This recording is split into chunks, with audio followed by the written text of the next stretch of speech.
Bloomberg Audio Studios. Podcasts, radio, news. I'm Mathieu in Washington for Bloomberg TV and radio, and glad to say we're joined in studio now by Ted Leonsis, the founder, chairman, and CEO of Monumental Sports and Entertainment here in the nation's capital. What a treat to see you. Thanks for sitting down with us. Thanks for the invite. I'm looking forward to talking with you about reimagining a city, which is an opportunity that does not come along very often, and you have a chance to do it again. But you wouldn't be in this position if it weren't for a deal to move your company, your teams, the Wizards, the Caps, to Virginia, a deal that did not work out. You've said that politics took over. But politics is always part of the deal, right? How come it was different this time? First, I never signed anything. That's the most remarkable thing. And it was a handshake. Yeah, it was a handshake deal. And, Washington, D.C., came here from Lowell, Massachusetts on a Greyhound bus in the mid-'70s, fell in love with the city, went to Georgetown University, and then we stood up AOL and built really the commercialization of the internet not too far away in Virginia. Yeah. And I've always looked at this community, the DMV, if you will, being the district, Maryland, and Virginia. It's the most important market. It's 10 million people. It's the third or fourth largest DMA in the country. And so, D.C., we need a strong D.C., we need a strong downtown.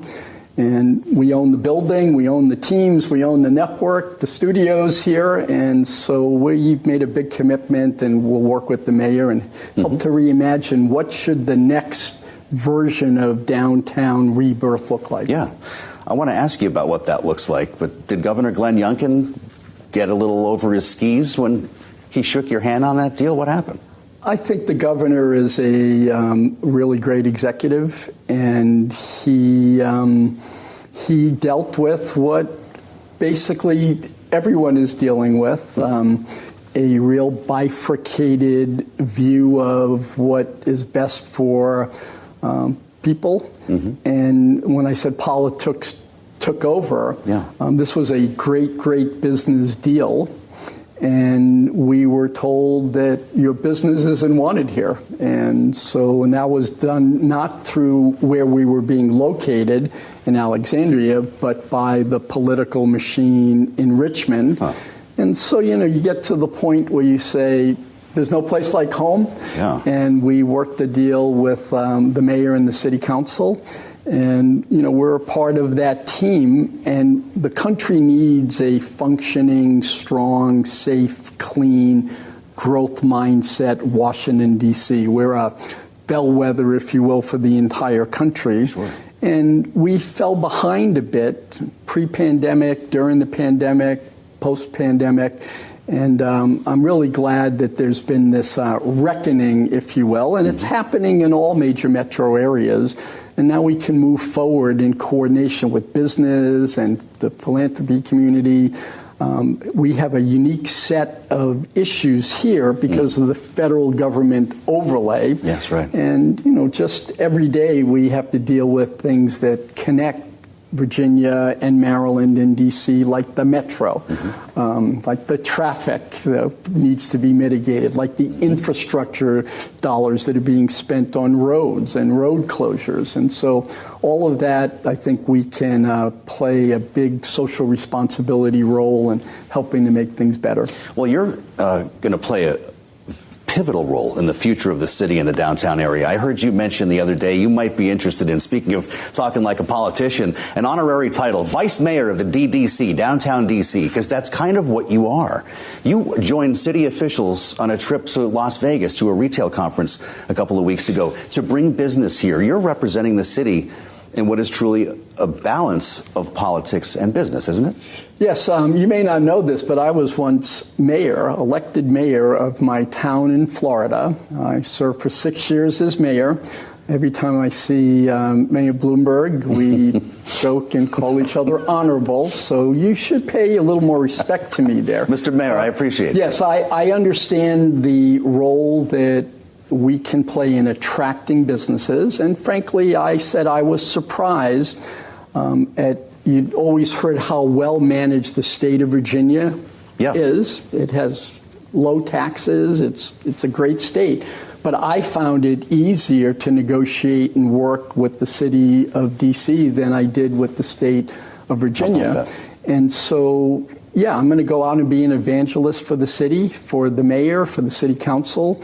I want a higher quality of life for our employees. We bring 2.5 million people into the city every year for our concerts, for NCAA tournaments, for the Capitals, for the Wizards, for the Mystics. We have back-to-back Mystics games. You sure do. WNBA tonight and tomorrow night.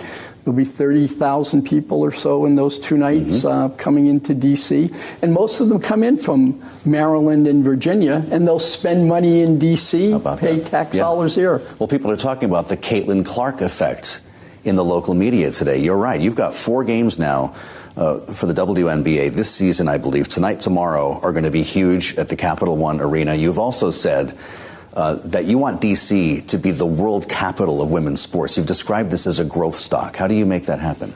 Well, I think what we'll look to do is we're second longest tenured owners of a WNBA team. The Mystics are a growing business. I'm chairman of the media committee at the NBA. I know what's going to happen with the WNBA media rights. There'll be a very nice increase there.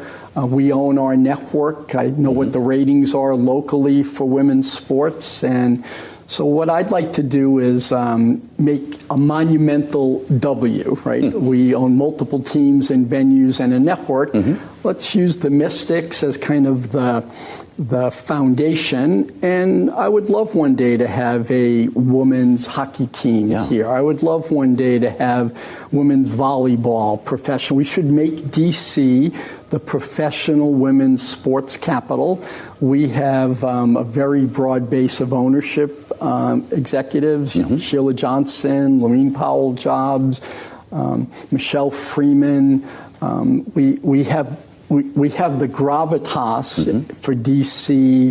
through our WNBA, Bonafides, and through our ownership group. Yeah, we'll make those investments, and I think you'll see D.C.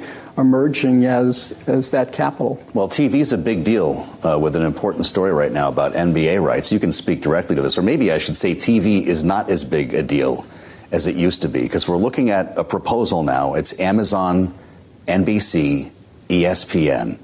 A big chunk of these games will be streamed exclusively.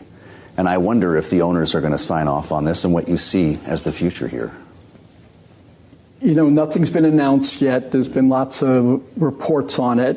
What I'll say is that the convening power of sports, both bricks and mortar, bringing people into an arena, and then being able to watch the game on multiple devices, your television, your iPad, your iPhone, on a global basis. We've proven how valuable our IP is, our content is. And my expectation is that this deal will be very, very strong for the players, for the owners, for the league itself. And it'll allow us to continue to invest because the game has never been better. Both hockey and basketball, the playoffs, the competition, women's basketball, the entertainment value, the competitiveness is off the chart.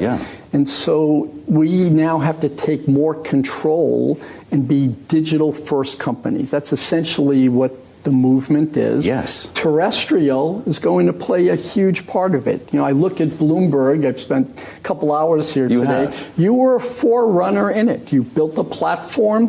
It was digitally based. You bought print properties. You have television properties. You stream. You have private networks. Well, that's what we should be doing. You need to be everywhere, is what you're saying. Yeah, TV. But what's the end game? Is it direct to consumer? A company like Monumental subscribes to me, say 10 years from now. I'm at home watching a Wizards game on my headset, gambling at the same time. Is that the future? We want to have deep engagement relationships with consumers, however they want.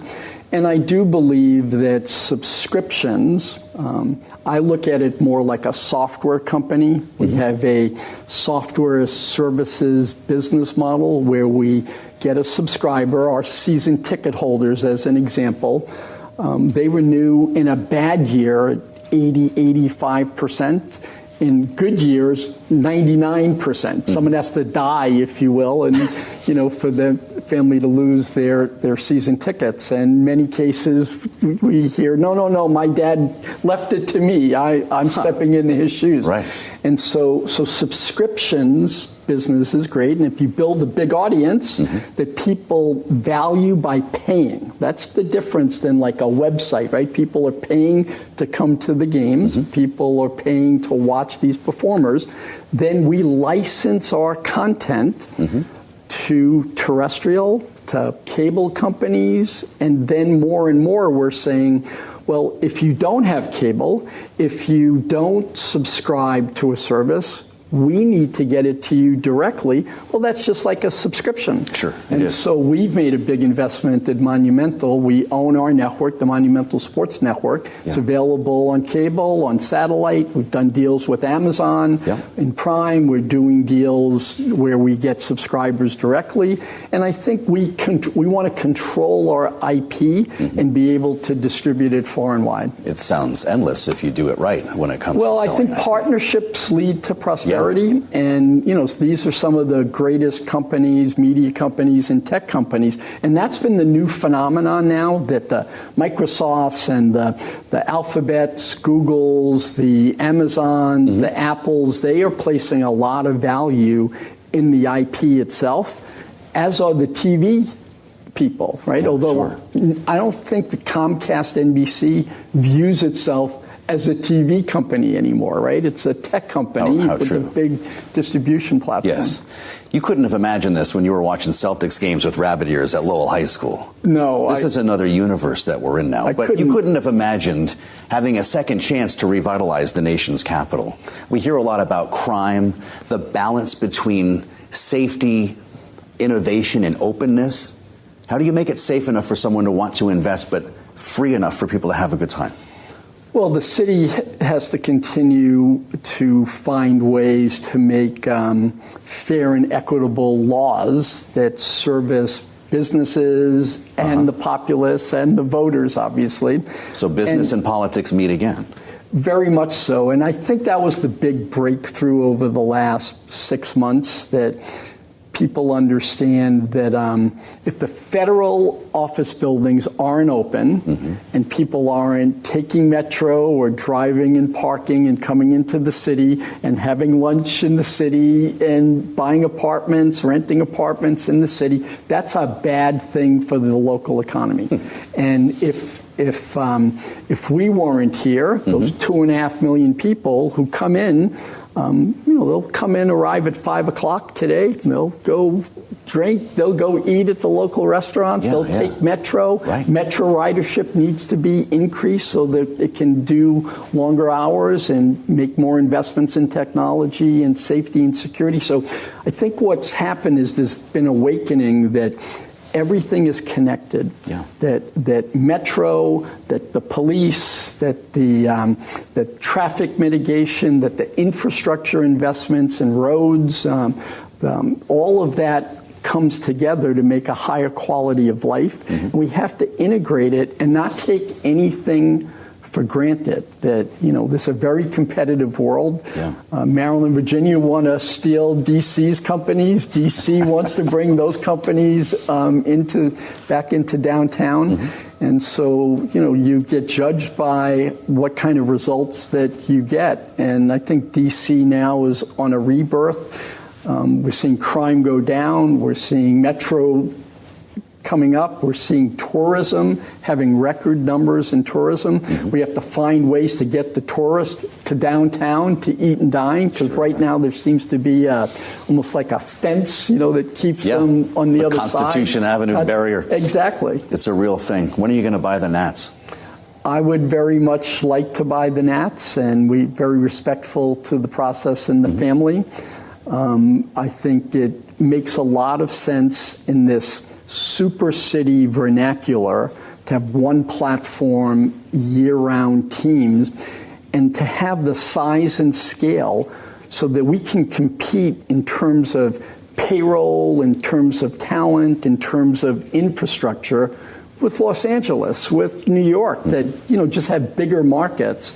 And so we're seeing in media, we're seeing in most industries that scale really matters. And, you have to have a growth mindset.